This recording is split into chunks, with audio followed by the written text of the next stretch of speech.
నమస్తే, welcome to our channel. ఏపీలో deputy CM గా లోకేష్ రాబోతున్నారు అని చెప్పి అనేక ఛానల్స్ లో కథనాలు వస్తూ ఉన్నాయి. ఇది ఎంతవరకు వాస్తవం? నిజంగానే లోకేష్ ని డిప్యూటీ సీఎం చేస్తారా? ఈ విషయాలు కనుక్కుందాం. ప్రస్తుతం మనతో పాటు సీనియర్ జర్నలిస్ట్ కిరణ్ పోల్దాస్ గారు ఉన్నారు.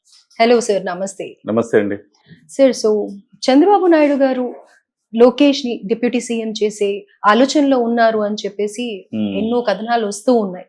ఎంతవరకు వాస్తవం అంటారు? అంటే వాస్తవం అంటే ఇది అధికారికమైన సమాచారం కాదండి, ఇది అనధికారికమైన సమాచారం. ఒక ఊహాగానం అనొచ్చు. ఊహాగానం అనడం కంటే ఒక వ్యూహాత్మకమైన ఎత్తుగడ అనాలి. ఎలా అంటే ఏవిఎన్ రాధాకృష్ణ గారు సహజంగా మనకు తెలిసిందే, చంద్రబాబు నాయుడు గారికి అత్యంత సన్నిహితులు, తెలుగుదేశం పార్టీకి సన్నిహితమైన మీడియా సంస్థ అన్న విషయం మనకు తెలిసిందే. సో అలాంటి ఏబిఎన్ రాధాకృష్ణ గారు 2 వారాలుగా రాస్తున్న కొత్త పలుకులో ఈ అంశాలు ఆయన ప్రధానంగా ప్రస్తావించారు. అప్పటి నుంచి చర్చ మొదలైంది అని చెప్పాలి. ఏం ప్రస్తావిస్తున్నారు ఆయన అంటే, లోకేష్ గారి భవిష్యత్ ఏంటి అని చర్చించారు.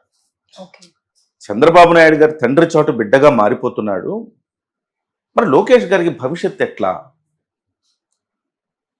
మీ తర్వాత ముఖ్యమంత్రిగా లోకేష్ గారిని ఎస్టాబ్లిష్ చేయాలి కదా అనేది ఆయన ఉద్దేశం. మరి ఇంత తొందరగా ఏమొచ్చింది? ఇప్పుడు ప్రభుత్వం ప్రారంభమై 6-7 నెలలు అవుతుంది. ఈ 6-7 నెలలుగా ఇప్పుడే ఆ అంశాన్ని ప్రస్తావించాల్సిన అవసరం కూడా ఎందుకు వచ్చింది అంటే, గత 6 నెలలుగా మీరు చూస్తే పవన్ కళ్యాణ్ గారి పరిపాలన, పవన్ కళ్యాణ్ గారి యాక్షన్స్ మోర్ దెన్ ఏ సీఎం ఉన్నాయి. ముఖ్యమంత్రి చంద్రబాబు నాయుడు గారికి రానంత మైలేజ్ పవన్ కళ్యాణ్ గారికి వస్తుంది. ఆయన కేవలం కొన్ని శాఖలకు మంత్రివర్యులు. డిప్యూటీ సీఎం అనేది రాజ్యాంగబద్ధ పదవి కాదని ఏబిఎన్ రాధాకృష్ణ అందులో చెప్తున్నారు. నిజమే, కానీ విశేషమైన అధికారాలు పవన్ కళ్యాణ్ గారు చలాయిస్తున్నారు.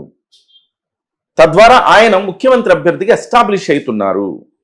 ఒకవైపు జగన్మోహన్ రెడ్డి ఉన్నాడు, ఒకవైపు పవన్ కళ్యాణ్ ఉన్నాడు. మరి మీరెప్పుడండి మీ అబ్బాయిని మీరు ముఖ్యమంత్రి అభ్యర్థిగా ప్రొజెక్ట్ చేసేది?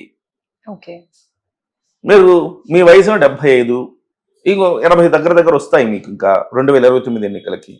అప్పుడు మీరు అంత శారీరకంగా ఫిట్గా ఉండరు కదా, వయసు ప్రభావాన్ని కాదనలేం కదా. మరి అటువంటప్పుడు ఏ రకంగా మీరు లోకేష్ గారిని ఎస్టాబ్లిష్ చేస్తారు అనే అంశాన్ని ప్రస్తావించారు. దీనికి పవన్ కళ్యాణ్ గారు ముందుకెళ్ళిపోతా ఉన్నారు. పవన్ కళ్యాణ్ గారు ఆల్టర్నేటివ్ ఎవరు జగన్ కంటే పవన్ కళ్యాణ్ గారు కనపడుతున్నారు. అలా కనపడితే తెలుగుదేశం పార్టీకి నష్టం. కాబట్టి లోకేష్ గురించి చర్చించాలి. ఏం చేయాలి లోకేష్ గురించి అంటే, పార్టీ పగ్గాలు అప్పగించాలి ఒక డిమాండ్. ఆంధ్రప్రదేశ్ అధ్యక్షుడిగా లోకేష్ గారిని చేసేయాలి. రెండవది, ఆయన కథనాన్ని బేస్ చేసుకొని అంటే తెలుగుదేశం పార్టీకి అనుకూలంగా ఉండే మీడియా సంస్థలు ఏం చేస్తున్నాయంటే, దాన్ని బేస్ చేసుకుని కొన్ని కథనాలు వండి వారుస్తున్నాయి. ఏమని? డిప్యూటీ సీఎం చేయాలి అని మహాసేన్ రాజేష్ దగ్గర నుంచి అనేక మంది వాళ్ళు చెప్పటం, తెలుగుదేశం పార్టీకి అనుకూలంగా ఉండే జర్నలిస్టులు, అనలిస్టులు వీటిని సమర్థించడం చూస్తుంటే ఇది కేవలం అనాలోచితంగా, లేకపోతే ఒక వ్యక్తి అభిప్రాయంగా ఇది కనపడదు మీకు. వ్యూహాత్మకమైన ఎత్తుగడ. ఇక్కడ పవన్ కళ్యాణ్ దూకుడుని తట్టుకోలేక లోకేష్ గారిని సీఎం చెయ్యాలి, డిప్యూటీ సీఎం చెయ్యాలి అనేది వాళ్ళ ఆలోచన. అప్పుడే లోకేష్ కి ఫోకస్ వస్తుందని వాళ్ళు అనుకుంటున్నారు. అంటే ఆ రకంగా బయలుదేరింది ఇది మెయిన్ గా చూసుకుంటే, ఈ తిరుపతి తొక్కిసలాట స్టాంపేడ్ ఏదైతే జరిగిందో దాంట్లో పవన్ కళ్యాణ్ గారు ముందుకు వచ్చి చంద్రబాబు నాయుడు గారిని డామినేట్ చేసి మాట్లాడినందువల్లే ఈ చర్చకంతా దారితీసింది అని కూడా కొన్ని ఛానల్స్ అంటూ ఉన్నాయి కదా, అది ఎంతవరకు? డెఫినెట్ గా డామినేట్ చేసి మాట్లాడలేదు ఆయన గిల్ట్ ఫీల్ అయ్యాడు.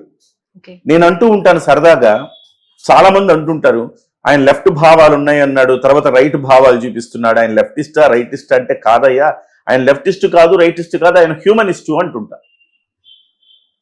ఆయన హ్యూమనిస్ట్. 6 ప్రాణాలు పోయిన తర్వాత చివుక్కుమంటది హృదయం ఎవరికైనా.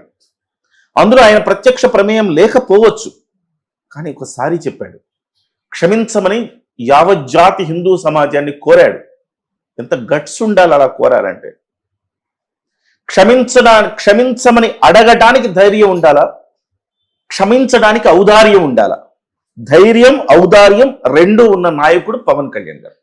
ప్రజలు స్థిరపడిపోయాడు, ప్రజల గుండెల్లోకి వెళ్ళిపోయాడు ఆయన. ఆ ఒక్క మాటతోటి క్షమించండి అని అడిగిన తర్వాత ఇటువైపు తెలుగుదేశం వాళ్ళు, వైసీపీ వాళ్ళు ఒకళ్ళ మీద ఒకళ్ళు దుమ్మెత్తి పోసుకుంటున్నారు. తప్పు ఎవరిదైనా కావచ్చు, అధికారంలో ఉన్నాం కదా, దానికి బాధ్యత వహించద్దా? నేనే కాదు, ఈవో ఎందుకు క్షమాపణ చెప్పడు, టీటీడీ చైర్మన్ ఎందుకు క్షమాపణ చెప్పడు అన్నాడు. దాంతో ప్రజల్లో ఎక్కడికో వెళ్ళిపోయాడు ఆయన. ఇదొక్కటే కాదు, హిందూ ధర్మానికి అపచారం జరిగినప్పుడు కూడా ఆయన అదే అంశాన్ని లేవనెత్తాడు. అదొక్కటే కాదు, ఎప్పుడో దశాబ్దాలుగా జరుగుతున్న ఈ బియ్యం అక్రమ రవాణా బాగోతాన్ని బట్టబయలు చేశాడు. జగన్మోహన్ రెడ్డి దోచుకున్న సరస్వతి భూముల వ్యవహారాన్ని నిగ్గు తేల్చాడు. ఇవన్నీ ఒక్కటే కాదు, చంద్రబాబు నాయుడు టచ్ చేయని అనేక అంశాలని టచ్ చేస్తూ ముందుకు వెళుతూ ఉండడం వల్ల ఇది కదా మనం కోరుకుంటున్నది. వాళ్ళని 11 సీట్లకు ఎందుకు పరిమితం చేశాము? ఇంత దుర్మార్గులు కాబట్టి 11 సీట్లకు పరిమితం చేశాము. ఎలాంటప్పుడు ఇలాంటి ముఖ్యమంత్రి, ఇలాంటి వ్యక్తిని కదా మనం చూడాలి అనే ఒక ఫీలింగ్ జనాల్లో వస్తుంది. అది తెలుగుదేశం వాళ్ళు చేయొచ్చు కదా అదే పనులని మీరు అనుకోవచ్చు. తెలుగుదేశం వాళ్ళు చేయలేరు, వైసీపీ వాళ్ళు చేయలేరు, కాంగ్రెస్ వాళ్ళు చేయలేరు. వాళ్ళందరూ కూడా ట్రెడిషనల్ పార్టీస్, దోపిడీకి అలవాటు పడిన పార్టీలు అవన్నీ. అంటే అవినీతికి దోపిడీ అంటామా, దీంట్లో చిన్న పెద్ద ఉండొచ్చు. తెలుగుదేశం పార్టీ రమంత్ అనుకుంటే వైసీపీ ఇంత, దాని కాంగ్రెస్ ఇంకొంచెం ఇంత, ఇట్లా పరిమాణాలు వేరే ఉండొచ్చు. కానీ ప్రతి ఒక్కటి ఆ తానులో ముక్కలే అన్నమాట.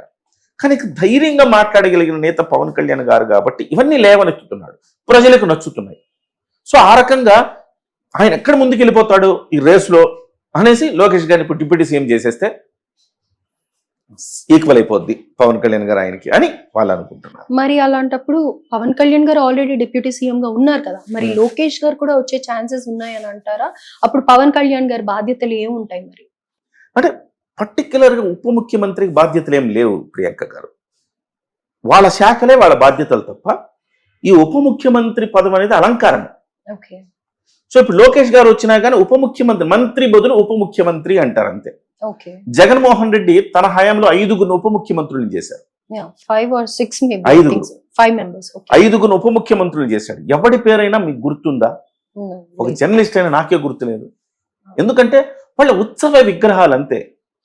ఇవాళ పవన్ కళ్యాణ్ గారి పేరు ఎందుకు గుర్తుంటుంది అంటే, పవన్ కళ్యాణ్ గారు యాక్టివిస్ట్, పొలిటికల్ యాక్టివిస్ట్, ఆయన విప్లవకారుడు. ఆయన రాజకీయాల్లో కూడా ఒక విప్లవం తీసుకొచ్చేవాడు కాబట్టి ఆయన గుర్తుంటాడు. మరి వాళ్ళందరూ ఎందుకు గుర్తులేరు. సో పాసిబిలిటీ ఉంది ప్రియాంక గారు, వెంటనే లోకేష్ గారిని ఉప ముఖ్యమంత్రిగా ప్రకటించే పాసిబిలిటీ ఉంది, ఆ అధికారము ఉన్నది. కాకపోతే ఇక్కడ సమస్య ఏంటంటే జనసేన పార్టీ ఒప్పుకోకపోవచ్చు. ఎందుకంటే ఇవాళ ఉప ముఖ్యమంత్రి అంటే ఒక దాంట్లో రాజ్యాంగబద్ధ పదవి కాకపోయినా ఒక గౌరవ పదవి.